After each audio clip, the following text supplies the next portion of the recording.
In this presentation, I would like to share my experience with making changes. Everything that I'll tell you today is based on real projects, real situations, and these are tips and tricks that really work and help you to implement the changes better, motivate the people, and bring the things on track.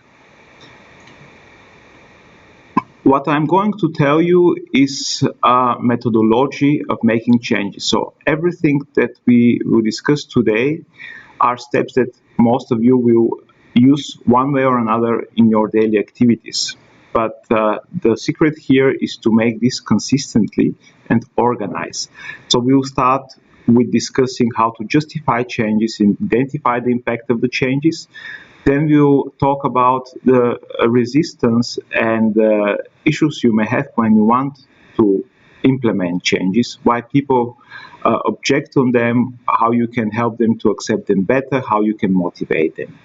Then we'll go through the definition of the requirements and preparation of guidelines for these changes, because both of these things are important. Then we'll stop at the metrics, checks and controls that we have to apply during our process of changing the situation. And we'll talk also how to ensure good communication, and at the end, last but not least, how to present our results, because presentation of the results is as important as doing the changes themselves, because this can bring major benefits for us later in time. So I'll start our presentation with the main point. What is the secret for the success? If I have to be honest, the secret of the success is the consistency we apply simple methods that we know every day. So each of the topics that I'll share with you, you'll be probably familiar with it.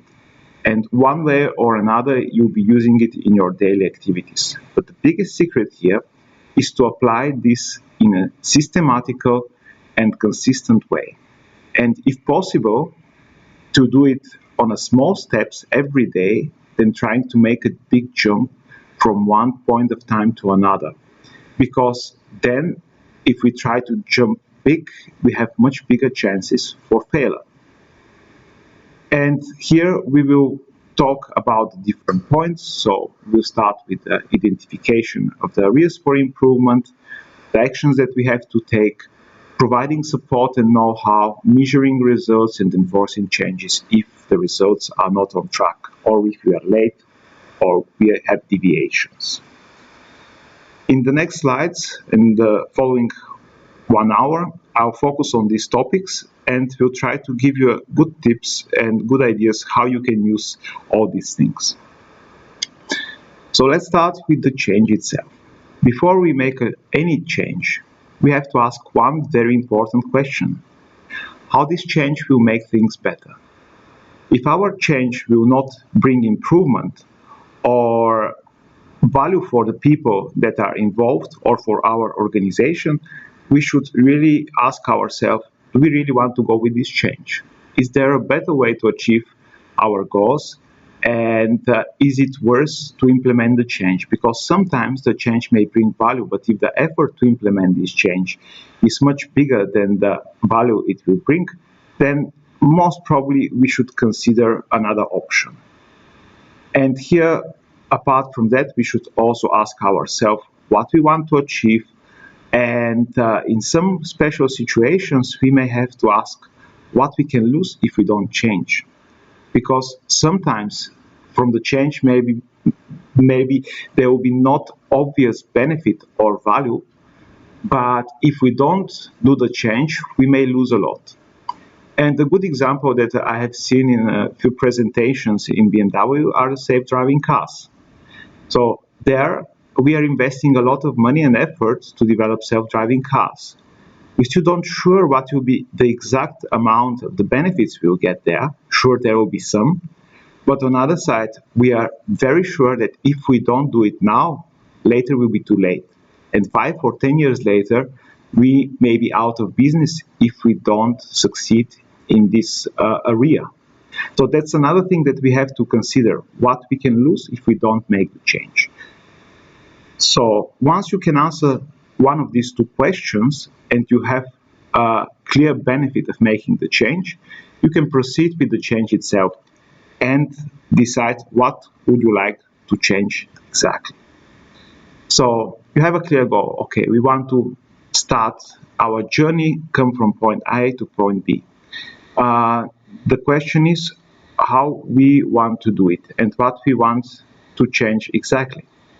So first thing that we have to do before starting doing the change itself is to identify the components of this change. So what we would like to improve.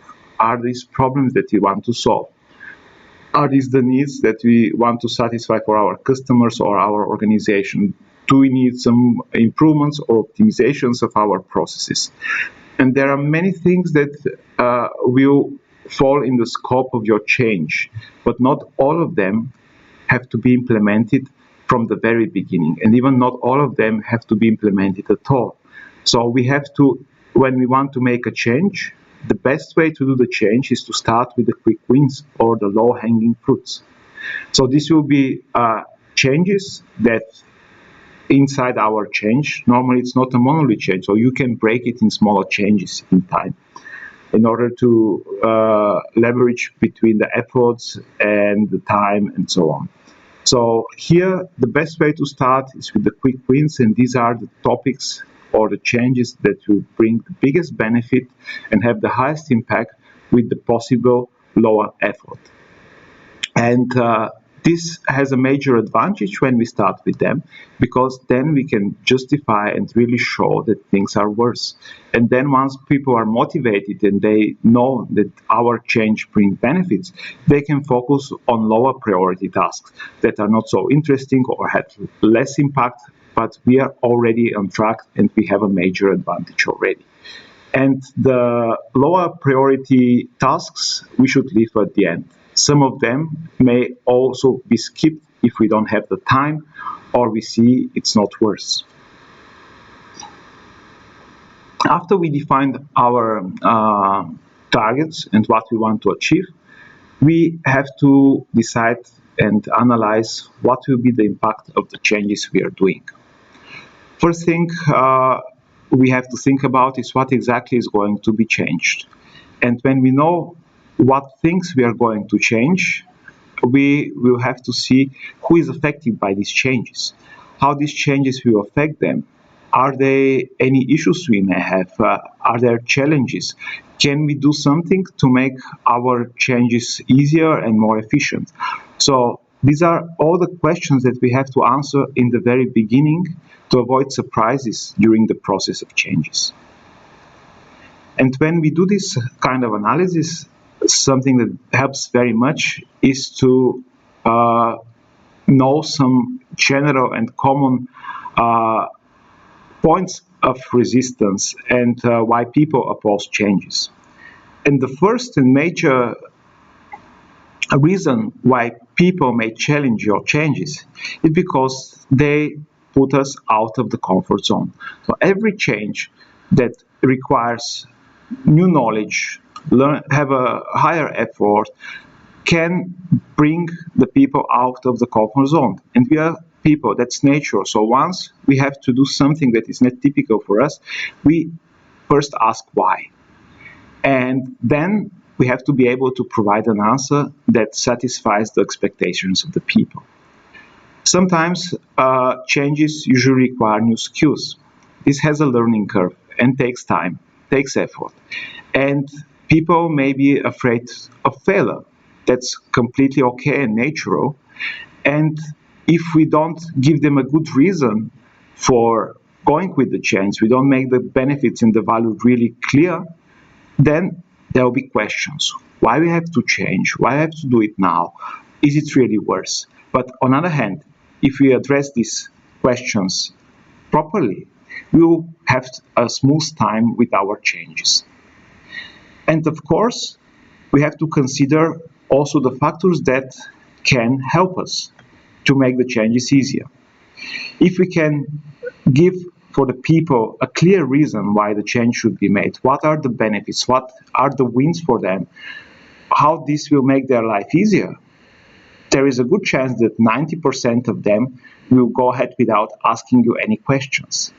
On the other hand, if you manage to show the advantages and make the environment funny and joyful enough, so with different techniques, then people may enjoy doing the change.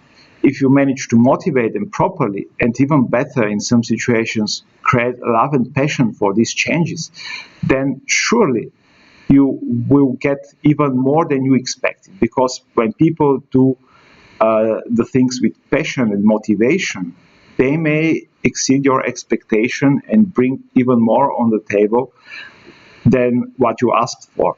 So these are things that you have to think in the very beginning, because if you manage to find a good solutions for that, I don't tell it's easy, sometimes may be challenging to find these factors, but then you increase tremendously your chances of success.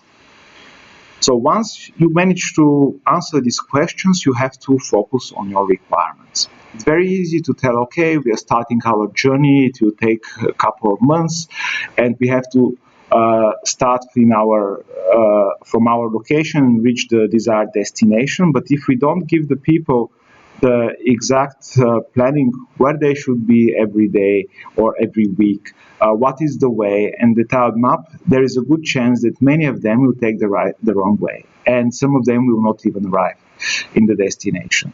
That's why the requirements are very important, because when you can give a clear and detailed map for your people, they will reach the destination with a very high chances of success.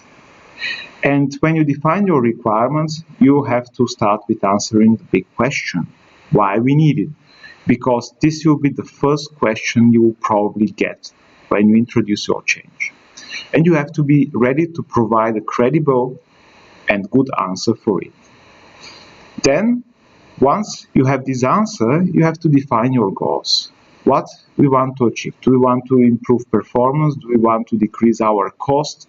Do we need to change our organization so we are more efficient? Or anything. So you have to be clear what you want to achieve with your change, and you have to define these points very well. Once you know what are your goals and where you want to reach, what is the point and your destination, you have to choose your strategy to reach there. If you are organizing a big travel, then you have to find the shortest way or the easiest way. If you're hiking in the mountains, sometimes you may spend a little more time going around than going and climbing on the rocks if the people are not prepared for rock climbing. So you have to really decide how you are going to implement the change itself and what will be the concrete steps in your way for your destination. And then, once this is clear and you have your strategy, you should turn this strategy into an action. This means you have to define who is going to perform what and when, what should be done, the concrete and detailed actions, so that's your plan how to achieve your goals. And you have to define clear responsibilities so everybody knows what they have to do, how they have to do it, and when they have to deliver their results. And very important, you have to provide guidelines and support. There are common mistakes that people do. They ask for something to be delivered. They tell, okay, we need this at that point of time. But they miss the fact that they didn't provide any guidelines for that. And then you have the people who don't know how to achieve that or who lack the information in. Make sure that you provide all the information and you have proper guidelines for the people how they can reach their destination. And what is the most important point, I would say, be clear what you expect as a result and deliverables. Don't tell we have to reach our destination, but make sure that everybody knows where exactly they should arrive, what is the meeting point, and what time we should meet. If you have these things in place, then you will be sure that you have very, very high chances for success. But of course, if you want to do it properly, you should know what are the people involved in your changes.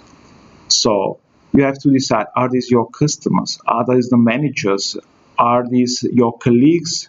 Or anybody who is involved? Very often that won't be one target group. There will be several target groups, and each of them will have different needs. So your stakeholders will have different needs, and these needs have to be addressed. And you have to think for various things. So first, what's motivate them? So what is helping you to bring the change and make things easier? What are their fears and what challenges they may have when they have to implement the change? All of these things have to be thought in advance, and each group will have different needs, so you have to address it separately.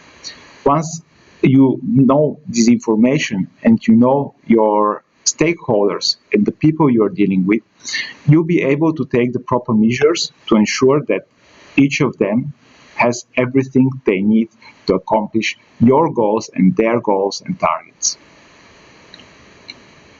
And here, very important thing are the guidelines, as I mentioned. And here we are not talking about hundreds of pages of manuals or documentation. So that's a good thing when you're building a system, that is, it should be documented. When you want to make a change, make sure your guidelines are short and simple. If I have to recommend you something, keep them less than 10 pages.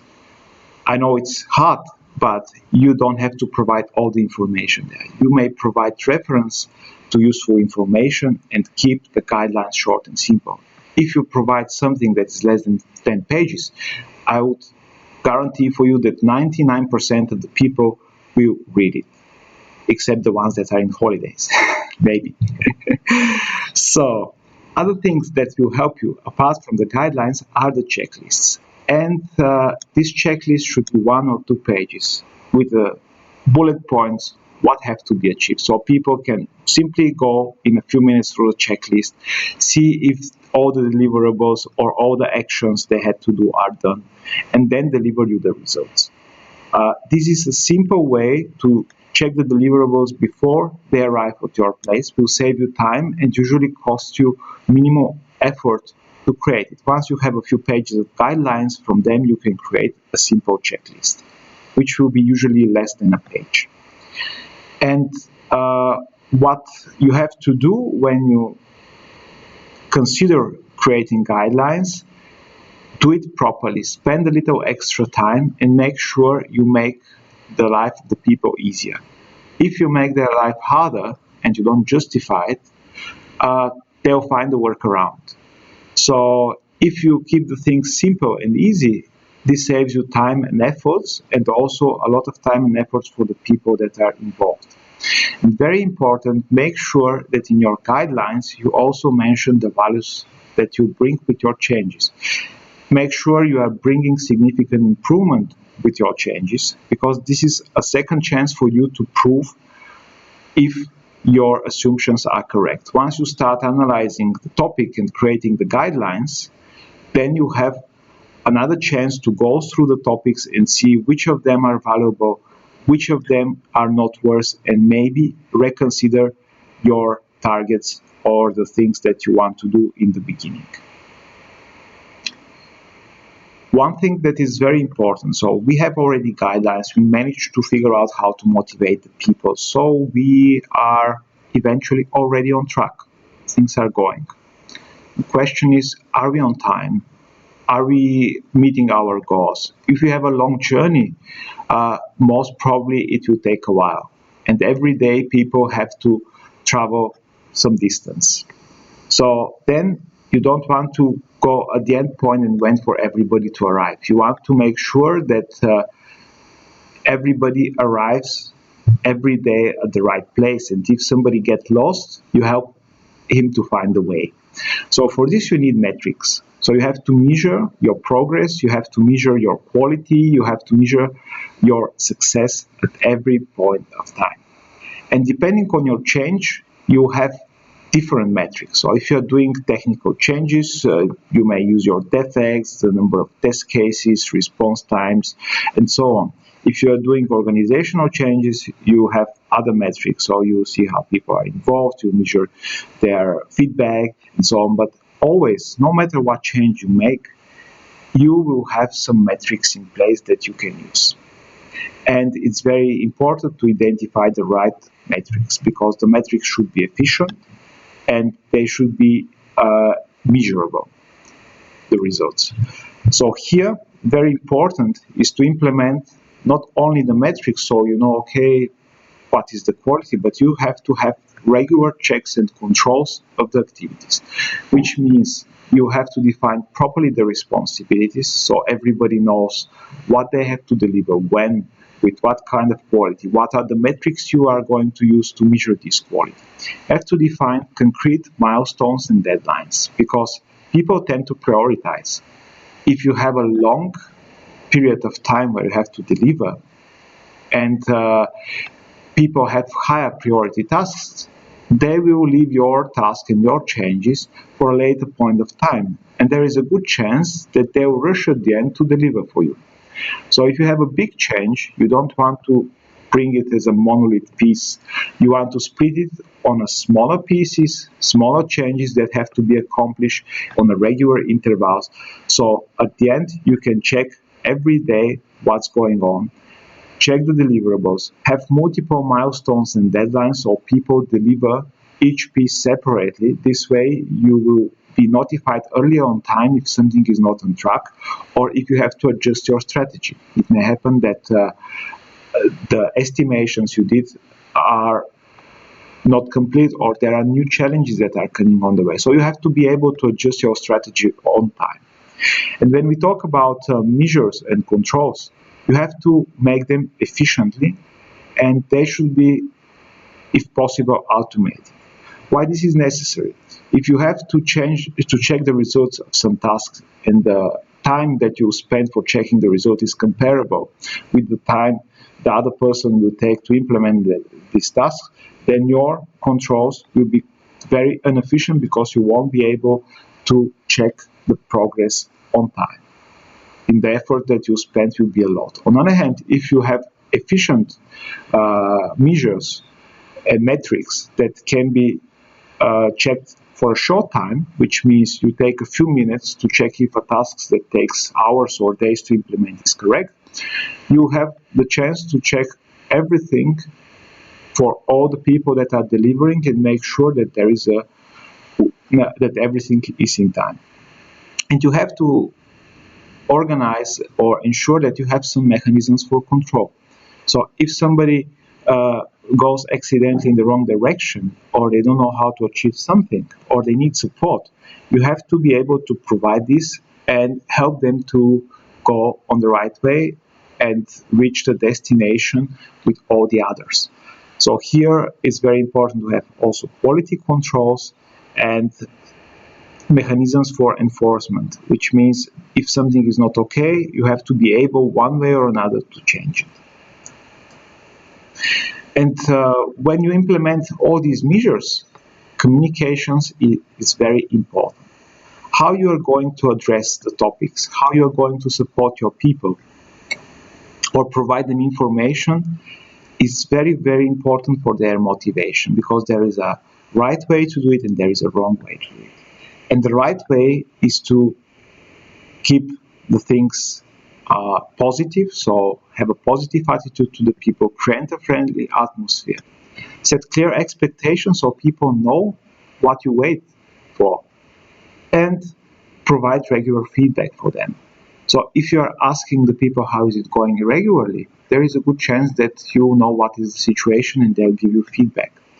Also, when you see that something may be improved or something is going very well, I'll tell it to the people. So they're very happy to know they are doing it well. And also, they're very happy to know that there is a way to do it better. So no matter if you have a positive or negative feedback, be honest and tell it to the people, and also ask them to do the same. So honesty and transparency are clear keys for successful are keys for successful communication. So if you follow these rules, I believe people will be happy, satisfied. You get on time the information you need, and you have the atmosphere that motivates the people to deliver on time and to bring the progress you are waiting for. And when we talk about communication, it's very important that your messages are consistent and well defined.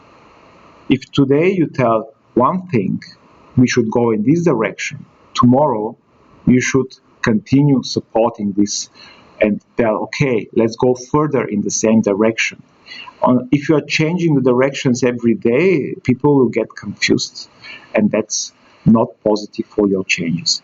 So when you create your message set for the communication, be sure that every day you provide good reasoning for your changes. So you set clear expectations every time you have to change something. Be open and transparent. So these are the values that are widely provided in our promoted in our company right now, and I think it's really worth to follow them, because when you have well-defined outcomes, then people will most probably deliver them. There may be some challenges, but with the proper communication, you'll be able to address them on time. And sometimes I would recommend you just call for action. Make you clear what you expect to happen and wait for the people to take an action. So all these things together will ensure that your communication is clear, it's on time, and delivers the messages you want.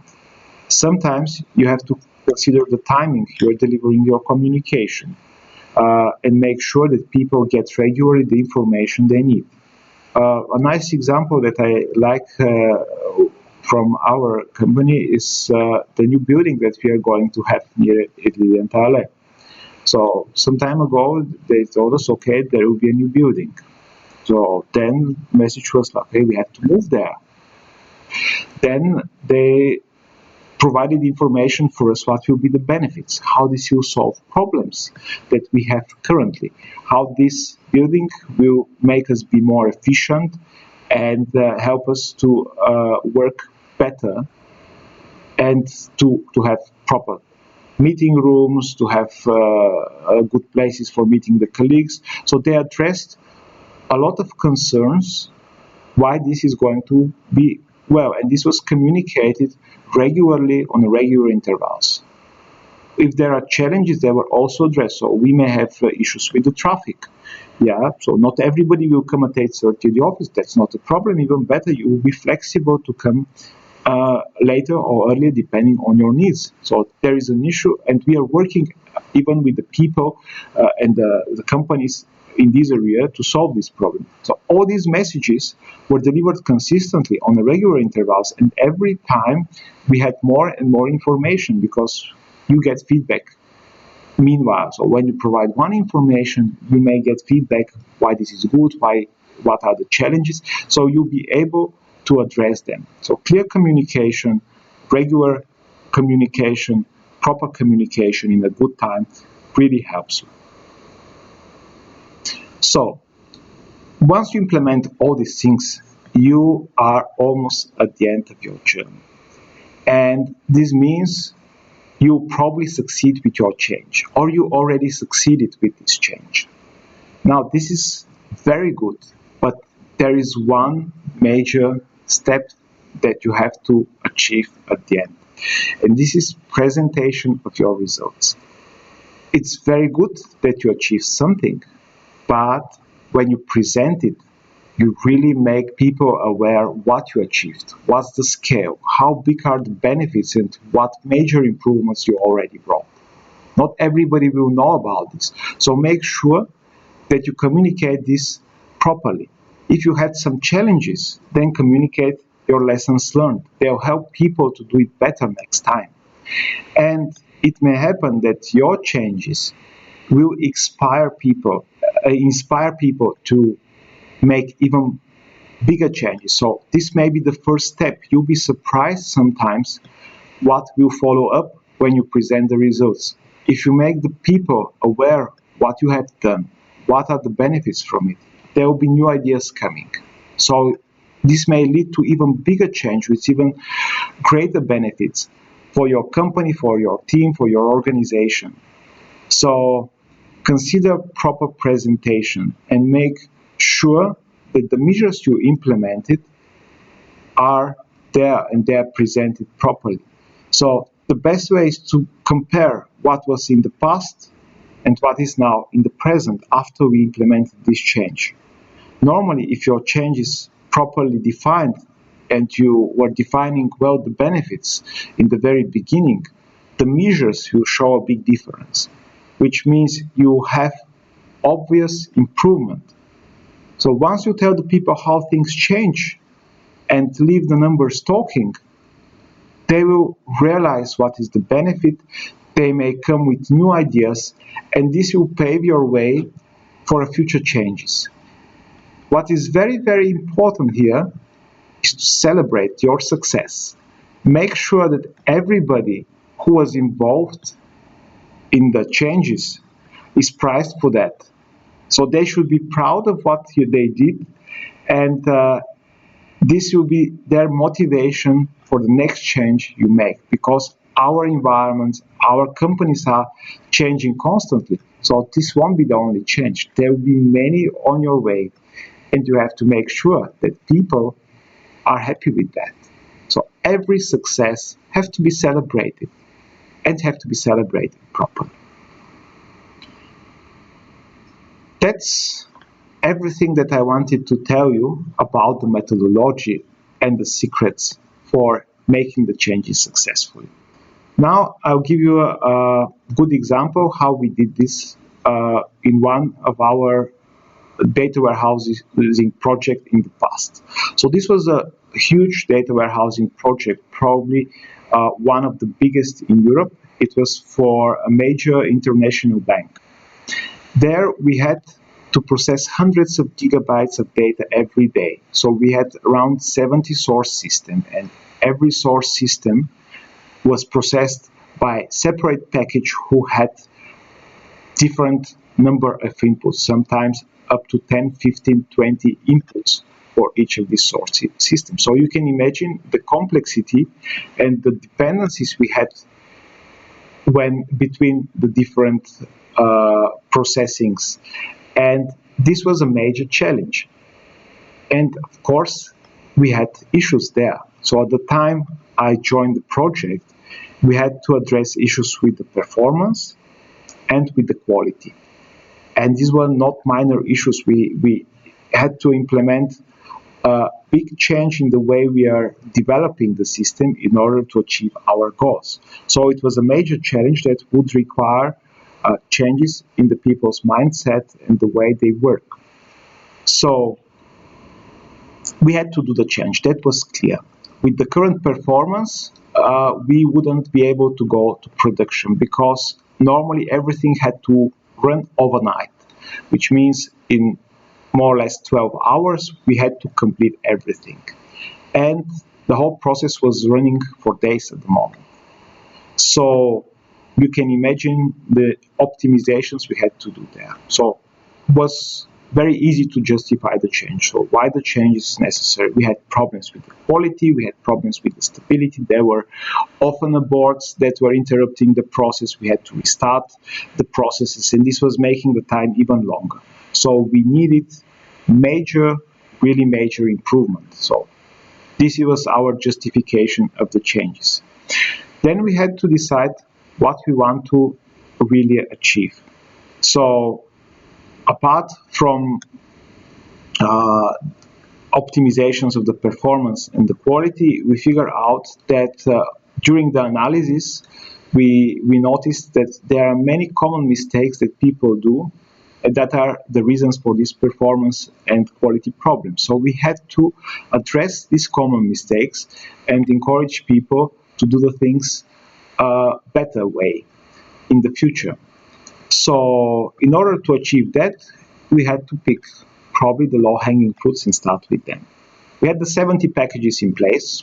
They were different size and different complexity. But if we had to do this analysis and figure out what exactly have to be done and define our strategy, we would probably spend similar time for that, no matter if we take a big or a smaller package. So we took the biggest one. So this was a package with a lot of dependencies, so probably half of the other packages depended on it. it was processing hundreds of gigabytes of data every day and had a lot of issues. So before we started this optimization, I had to work on this package. So a change, even a minor one, was taking days because you were changing one thing, then you were breaking accidentally another. And then once you managed to do it, it was running slow. So this package was running more than 12 hours.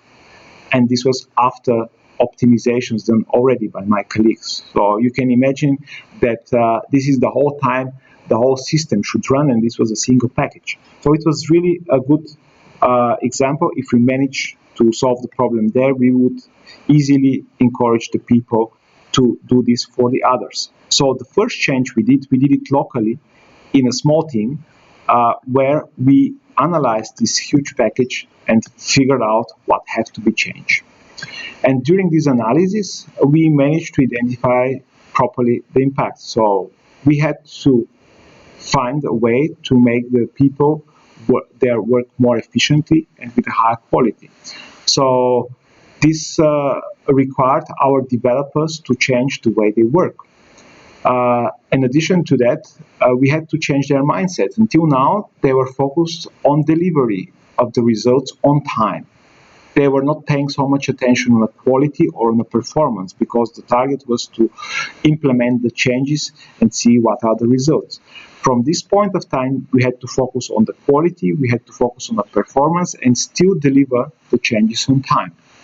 And this will affect not only our internal developers, but also the external consultants and as well the business analysts, because even if they are not involved directly in the development activities, they had to help the people solve problems. Because once we started fixing some of the issues, we discovered other issues, for example, with the requirements. So this had to be analyzed by the business analysts, so people were involved there.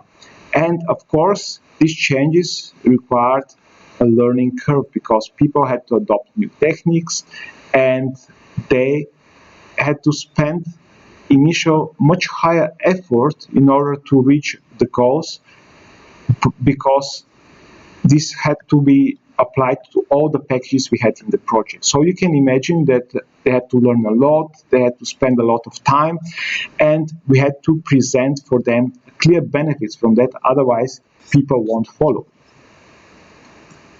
So what we did was to take this big package and analyze what have to be changed there. So we started making the improvements and we figure out first our staging jobs that were loading the data into the data warehouse were very slow. And the question was why? Well, there were conversions, there were inconsistencies, it was taking a lot of time, they had the quality checks, so many things that had to be improved. And until now, the people were changing these stagings manually. For one staging, they would spend a couple of hours to do a change. If they have to create it from scratch, they would spend 1 or 2 days, depending on the complexity of the source data, to create a staging. And if we had to ask them to change this and rework it, that would be a major effort on their side, if they had to do it manually. So that was the one point that we identified. Actually, in the beginning of the project, months before we joined the project, probably even years before, because this was a huge one, somebody defined and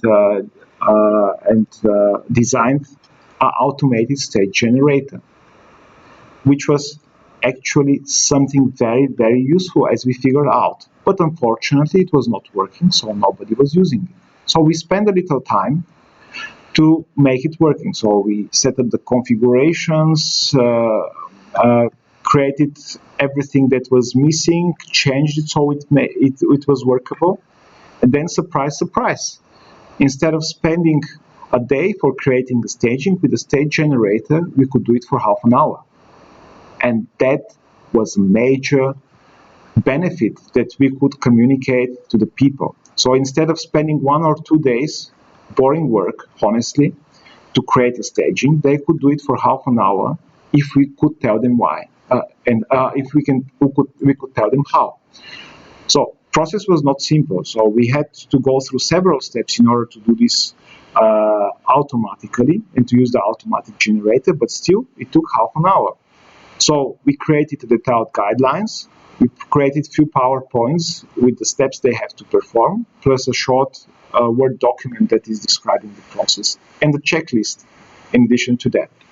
So with these things, people could go through every step and create the necessary artifacts for the state generator. And in the beginning, probably it would take them 1 hour until they get used to it. But then they'll manage to do it for half an hour. And for some of them, like me, I could achieve a time of 5 minutes for generating a completely whole staging. So that's a major benefit. It's a low-hanging fruit that you can pick, and it's a thing that motivates the people.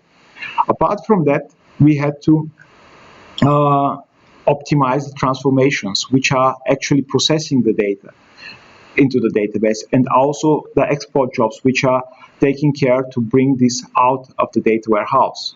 So we reviewed all these jobs. We identified all the major points that had to be improved. We created the guidelines for the people.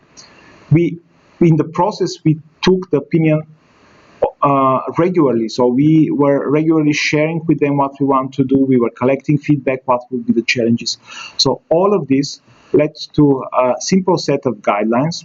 I believe there were 7 or 8 pages with the detailed information and references where they can find more, how they should do the things, what have to be done, when have to be done, what we expect. So all these things were clearly stated there. And not only what we wanted to achieve, but also what will be the benefits for them. So people were aware that there will be a major benefit, because once we finished with the small change in the beginning that was done locally by a small team, we figured out that there is a major improvement, and this improvement will make the life easier in the future. So we could communicate this to the people. So your jobs will run faster, you spend less time to develop them. Then later, when you have to do a change, it will be much easier because things won't break every time. And this way, the time for making changes will be decreased from hours to minutes for you. People will embrace that. So nobody resisted that, and people are asking, hey, let's start now. So once you manage to give them the motivation, then they will follow, and they'll even ask you to help them to go faster ahead. And of course, we had to apply some metrics there and checks and controls to make sure everything is on track. We had easy catch, so performance and resource usage. This was one of the metrics that we were applying and that we can measure automatically and very efficiently. On the other hand, we had to measure the number of defects, the warnings, and the boards, because these were our other quality indicators for the deliverables, and to know when and how we are going and how we are progressing over time. And apart from that, we had to implement some automatic checks by scripting some of the tasks so we can check the deliverables. If the deliverables are corresponding to the quality, if the quality checks for the data are producing any output, so we know if data and the results are okay or not. Everything or almost everything we could automate, and the things that were not automated, we could check them on time. This gives us a major benefit because we could implement controls based on that. So we could track the progress on a daily basis. So every day we knew where we stand, how we improved, how this affects the whole project, and so on. And when something was not okay, we could request corrections. So if somebody delivers a package that still needs improvement, it was very easy to give it back and say, hey, could you please improve a little more the quality? And then if people had an issues, they could freely share. So they were getting support and coaching from the senior members of the team, which were doing a knowledge transfer. So we had double effect here. On one side, we could improve the quality of the deliverables, and on the other side, people could grow.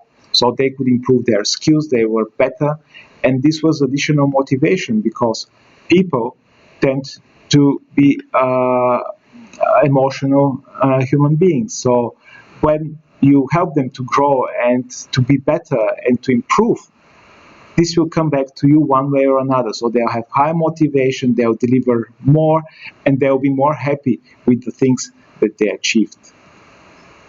And here is very important how we communicate this. So we involve the people from the very beginning. From before we even start the changes, in the process of analysis, they were highly involved. So we got regular feedback, we got very nice ideas there. And when there were issues, we knew them on time, so we could address them very fast. This kind of fluent communication plus positive attitude would help us to create a friendly atmosphere, team spirit, and we could achieve tasks faster and better. And when we consider also the coaching and the support efforts that we put, we increased these benefits even more. Because you'll be surprised what you may get sometimes when you give something to the people. Usually they'll give something back for you. Once our developers reach a certain level, they not only learned what they have to do, they started teaching us how we can do it better. So they already had skills, they could see the things from another point of view, and they could suggest better solutions than the ones that we thought in the beginning. So it was a iterative process that were bringing more and more improvements over time. And this way, we could achieve more than expected by simply doing the things the right way and following these simple rules that we discussed in the very beginning. And this positive and friendly atmosphere was really a great thing. So we could enjoy doing these changes in our work, and we could improve could bring major improvements for the project. I'll give you a small example. So this is from the biggest package that we were analyzing and improving, but here is how we could improve the metrics. And this was what we presented to our developers as the first step of the change. So this was the one change we did in the beginning that was triggering the bigger changes later in time. So we could show how much our resource usage was decreasing. Here you can see the decrease of staging space for some of the staging. So that's only a sample because we had like 15 sources in the very beginning. These are only the average growth here. But you could see the blue points and the blue colors. These are this is the staging space in the beginning before the improvements. And the red ones are the one after the improvement. So by simply regenerating the staging, setting a proper rules there and proper conversions, we could decrease the total space with 60%, more than 60%, almost 70%. Because at the end, we were using only 33% of the initial table space, and behind was a Teradata database. This database has very high price for storage. So we could not only decrease our resource usage, but we could sell this to our management because they save money directly by doing these improvements. So we got also management support apart from the support from our developers, consultants, and analysts. Apart from that, we had even major improvements in our staging times. So in blue, again, is the initial situation that you see here. And in red is the situation with the same under the same conditions after the improvement. And the very small bars you see in green, this is the staging time for the stagings after we managed to run them in multiple partitions, which was not possible in the past due to the many inconsistencies we had. So if you compare the blue part with the green part, you see a huge, really huge improvement. So for one of our staging jobs that was running over 6 hours, we could improve the running time to less than an hour by simply implementing all the controls we wanted. And we could run the whole package that was running for 12 hours for less than 2 hours. And that's a huge improvement, because at the end, thanks to that, we could sell this for our management and for our people that were involved in the changes very well. And the same was happening with the transformation times. Here you see what is the big difference between the blue and the red path. So major improvements. So something that was taking half an hour was running later less than 5 minutes. So this is a major improvement. At the end, when we finished with that, so from 12 hours, we could decrease the running time of the whole package to less than 2 hours. And applying this to the other packages and taking in mind the dependencies of other packages on this package, this was a major improvement that was bringing us closer to the final target. And thanks to the presentation of the results, we could have the support of the management, support of the people involved, on all the stakeholders, because we proved that this works. And the work we did helped us to create proper guidelines, establish good communication, and pave our way to success. So this was really something that helped a lot and bring us to the success. So that's what I wanted to tell you for today. If I have to summarize what are the secrets for success of making changes, I would say that the secrets of success are to apply the small steps every day consistently and make sure you go through all the important points, starting from the improvements and the changes that you want to make, clearly defining your requirements, providing support for the people and addressing all their needs, making sure that they can do their work and what is expected properly. If they have issues and obstacles on the way, you have to facilitate and help them to overcome them. You have to have proper measures to know where you stand at each moment of time. You have to have mechanisms for corrections and enforcing changes when these are not happening. And you have to make sure that results are presented appropriately. And at the end, celebrate success with your people and your colleagues. So next time when you have to make a change, this change is driven with the same motivation and success like the one you did already.